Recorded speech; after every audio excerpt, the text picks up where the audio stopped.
and that might be about to change. All right, so now we have some news out of Ohio. There you see in Ohio, Sherrod Brown, the winner there over the Republican. Caitlin, this has been a race we haven't talked a lot about. Nevertheless, this is significant as well, obviously. I'm fascinated by Ohio, not only because I went to school there and have family there, but because it's such an interesting state politically. Remember, this is a state that overwhelmingly voted for Donald Trump, and a state that he likes to reference a lot when talking about that victory. But Sherrod Brown is a very progressive Democrat who has leaned into issues on trade, for example, that are more in line with some of these Obama to Trump voters that we saw convert in 2016. So it hasn't really been that competitive of a race. Sherrod Brown is very well known in the state and has his own identity in the state, kind of apart from the national party here.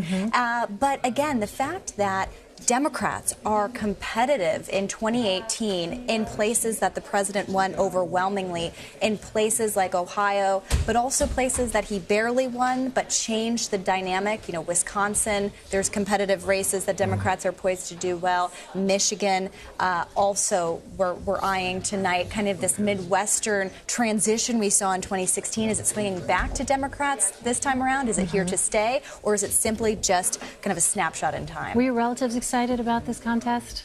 Well, they voted, and they voted early. My mother-in-law texted me, and she's probably watching. But, I asked because some people say, like, this feels different this year. I just wonder what they feel, what they think. And it's interesting because the governor's race, I'm watching to see if that is split or if it goes the way of this race. Because Mike DeWine, the Republican running for governor, is also very well known in the state, running against Richard Cordray, who the president has been pointing out over and over again is kind of a protege of Elizabeth Warren. So, you know, how these Democrats are matching the state or not, how the Republicans are too.